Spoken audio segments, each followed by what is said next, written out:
bitch, bitch, bitch, bitch, bitch,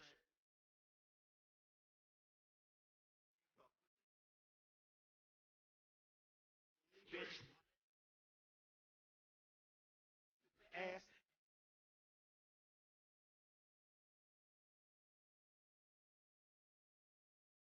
All right, BlackTree TV, we're here with another edition of Soundcheck. At this time, we got the man, one of my idols, Ice Cube, with his new album, I Am the West. Yeah. Tell us a little about the album, man.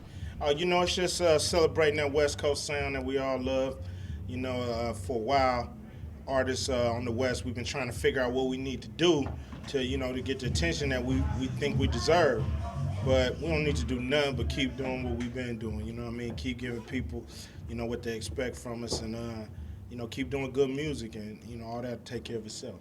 All right, now, we know back in the day it was the East Coast, West Coast beef, but we way past that now.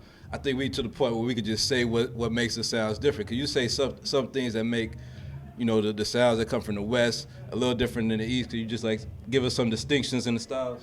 Yeah, I think the hip hop nation, we done grew up. It ain't really about where you from. It's just all about the music you're doing. People want to hear something new. People don't just want to hear music just straight from their town now. It's all about what else is out there. So it's wide open, and I think people can rep where they from without other places getting offended. You know what I'm saying? Or saying, well, this ain't for me because they rep in the West. Because we bump South music out here. They rep Atlanta in the South, or even East Coast. We've always bumped New York music. So it don't matter where you're from. Right. It's about you representing what you do best. Okay, okay. Now, one of your songs that stood out to me on the album, "Google Me, Bitch." I love that shit, man. I mean, tell me how you because I mean we all came from before online into being right now, online.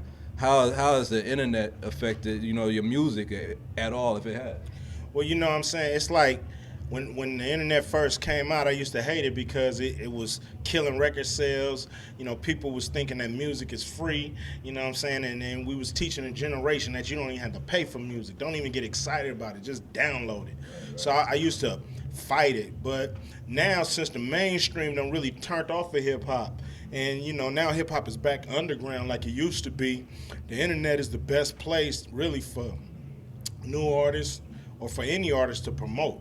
So, I'll be walking through the airport all the time, and people be like, is that him? Is he famous? Is that you? Boom. And I'm like, I just done broke it down and just Google me, bitch. You'll figure it out, you know what I mean, if I'm famous or not, you know what I'm saying? So, it's a cool song, dropped it on the album. I think people gonna dig it. Okay, okay. Now you messing with some of your partners you've been messing with for a while on the album. Like, can you tell us about the collaborations or who else appearing on the album or on the tracks? Sir Jinx laced me, and everybody know that I work with Sir Jinx on America's Most Wanted and Death Certificate, and he laced me with a dope song with J.O. Felony on it. I got to work with my partner in crime, Dub C. Got to do that. My sons, getting down with my sons, OMG and Doughboy. So it's a beautiful thing just to do something different, do something new, but also do that old flavor that because when me and Dub get together, everybody know what they're gonna get. So it's just another collaboration, good record. So that's good to hear. I heard before that one of your sons was like doing film school, but they also following you in music also. That's good to hear too. Oh yeah, man. It makes me feel good. To have my sons, in some ways following in my footsteps. What's cool is they ain't really got no pressure on them. They can just have fun with it. Yeah, yeah. Where we was trying to make a living at it. So it's cool just to see them like grow as MCs. They've been rapping for years. So to grow, and to get to the point where I say they dope enough to put on a record. Yeah. It shows their progress, their hard work, and their dedication. Well, one thing that it also says to me, like I know they'll have their own style and be their own people, but just as black men, it's not a lot of people leaving legacies. You know what I'm saying? To have a legacy following behind them. And it's good to see that coming from you and from Will and everybody else, seeing that the next generation is gonna also represent like their pops did. So that's good to hear. let's talk a little. We just spoke on Lottery Ticket a few weeks back, and I loved the movie. Was a little disappointed that it didn't do as good as it should in the box office because it was a great movie, had a great cast. But I was in Atlanta right after opening weekend, and it was bootlegs all over the place. Yeah. What is it about? What is it about? Is it our community, or what is it about the industry that's allowing, our movies to seem like just get put out there on the street and y'all not to see the value in the box office? And have you thought of any solutions that we could do to help get that support back? 'Cause it seems like we lost some of that support in the box office. Yeah, it's a thing where, it's two sides to this story. One side, of course, the bootlegging, but bootlegging's been around, since the late '80s, early '90s. That's nothing new. I always thought that the distribution part of movie making has something to do with the bootlegs get out, because when you do a movie, you got to print it up and give it to each theater.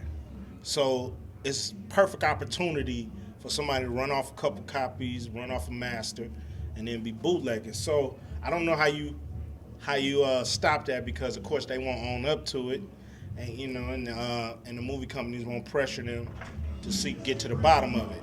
That's one thing.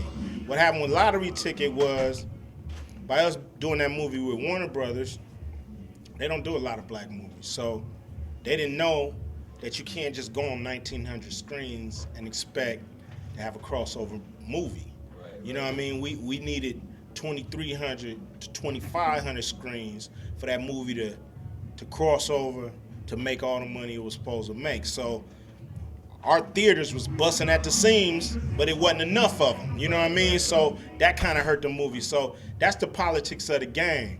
And on Mondays when they show what movie did what, they don't tell you that the Sylvester Stallone movie had 3,500 screens, and this one movie only had 19. But they saying, that made 200,000 more than mine. So what was cool about Lottery Ticket is our movie was paid for in 10 days. You know what I mean? We had made our money back on the movie in about 10 days. So everything after that is gravy. Right. So it ain't like we losing, you know what I'm saying? But it just ain't that jackpot. Right.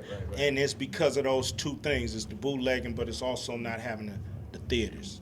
Well, does that hurt you though? Like when you want to do a movie with maybe like a bigger budget or something like that, are the studios then saying, well, your community is not supporting the movies, we can't front you this money to do this movie? Is that how? Oh yeah, it definitely hurts future films, because they do clump us all together. It was like, I remember having a couple of movies ready to go, but another black movie that we didn't have nothing to do with had come out and didn't do the money they thought it was going to do. So our movies end up getting cut off and not pushed on. So it happens. That's Hollywood. I don't know what you do to change that, but just keep working hard and keep doing what you do. But yeah, we clumped up, and our movies are compared to each other, and this movie didn't do good, your budget is now cut, and all that kind of stuff. It happens. But you killing them on TV. Got what, 90 more episodes on Are We There Yet? Like how is you just doing like all these arts? How you balance that? Because everybody knows you've been a good family man. You got music, film, and now TV. Where do you find the time? I got a lot of great people around me. A lot of great people that's smart, sharp. I think I know how to allocate power. You know what I mean, and make sure all the parts stay lubricated and moving. And it's just to me proper planning. If you plan out anything, you can get it done. And I'm not running around like a chicken with my head cut off either. I'm just putting everything in perspective, planning everything out, working, and as soon as we finish something, we don't really rest on it. We on to the next. Okay. So when is I Am the West dropping? Where can people follow you or be a fan and just keep up with everything that you're doing with your movement and the music and the film and the TV? I Am the West will be out September 28th. So we got about 10 days, and that'll drop. You can always go to icecube.com, see everything I'm doing. I kind of lay out my whole career on that website. You know, the Twitter and stuff, I'm on that every now and then. I ain't really on that every day. But, IceCube.com, you can buy the album off IceCube.com, merchandise, T-shirts. We're going to have a booklet where you can, get a T-shirt and all kind of stuff, with the album. So it's all kind of stuff we're doing on the website. All right. There you have it, BlackTree TV, Sound Check, Ice Cube. I Am the West. Y'all check it out in store September 28th, and make sure y'all follow this man at IceCube.com. Appreciate the time, brother.